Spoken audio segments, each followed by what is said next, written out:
Welcome back. The housing market expected to shift in 2026 as President Trump works to encourage the younger generation of American homebuyers. The 30-year fixed mortgage rate now sits at 6.2%. That's about just over 5.5% for a 15-year fixed, higher than most people want.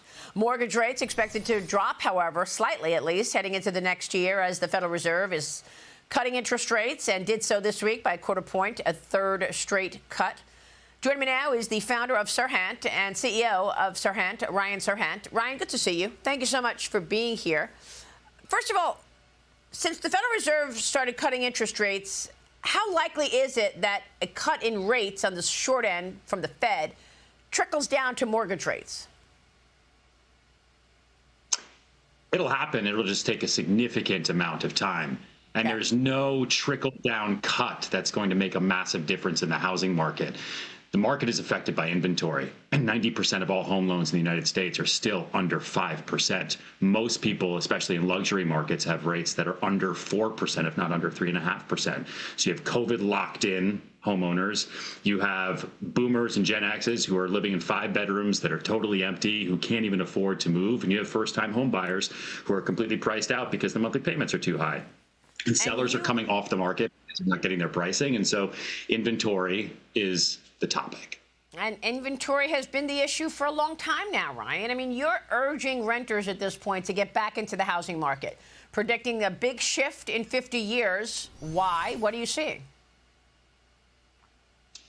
Well, we're seeing people make a tough decision.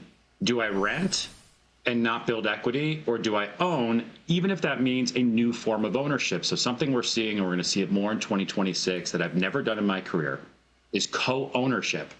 First with parents, and that's something we've seen for some time, but now with partners, with friends. Instead of sharing a 3-bedroom rental, why not put together down payment dollars, share an LLC ownership, split it 3 or 4 ways, depending on the state, because the laws are different, and actually go into a great investment opportunity. We're seeing that more and more and more.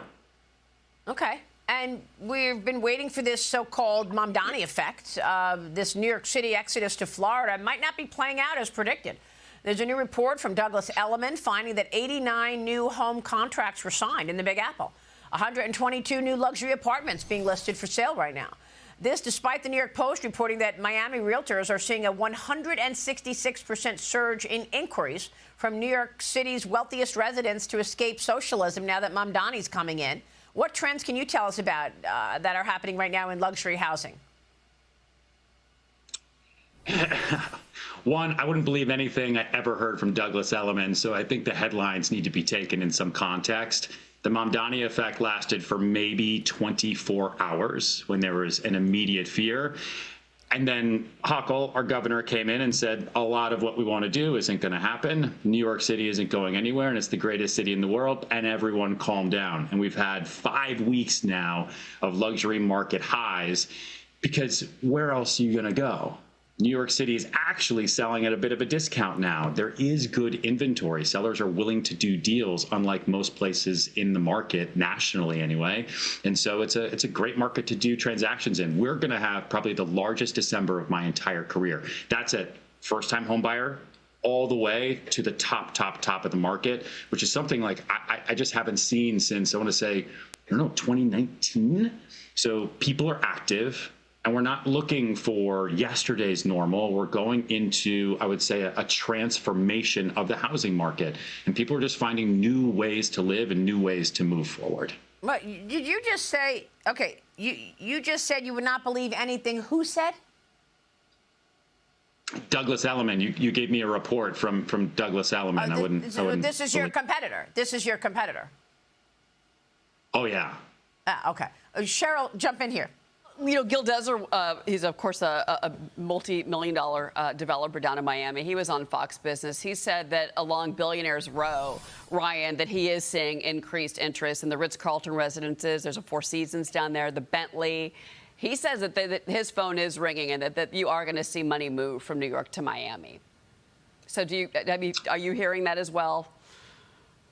Sure, but I think it's being exacerbated in the media. We saw the greatest move from New York to Florida in 2020. That's when I was on a plane twice a week, every single week, because there was shelter in place and people had to move, and there was a little bit of a tax exodus, as you saw.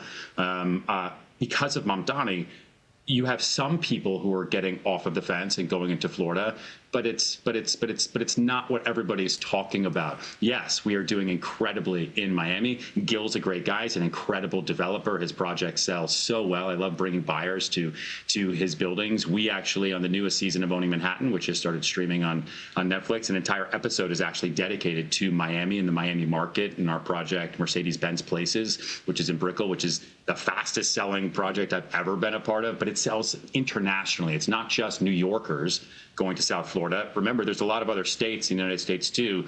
You have in Washington state the idea, whether it ever goes through or not, of an unrealized capital gains tax, right? So you have a lot of people from Washington state also going to Florida, not just New York. Okay. Yeah, well, that's what, money is mobile, and it'll move where it is treated best. We know that. Ryan, thank you. Ryan Serhant joining us. We'll be watching the market. And stay with us. We've got a big hour coming up right here. We'll be right back.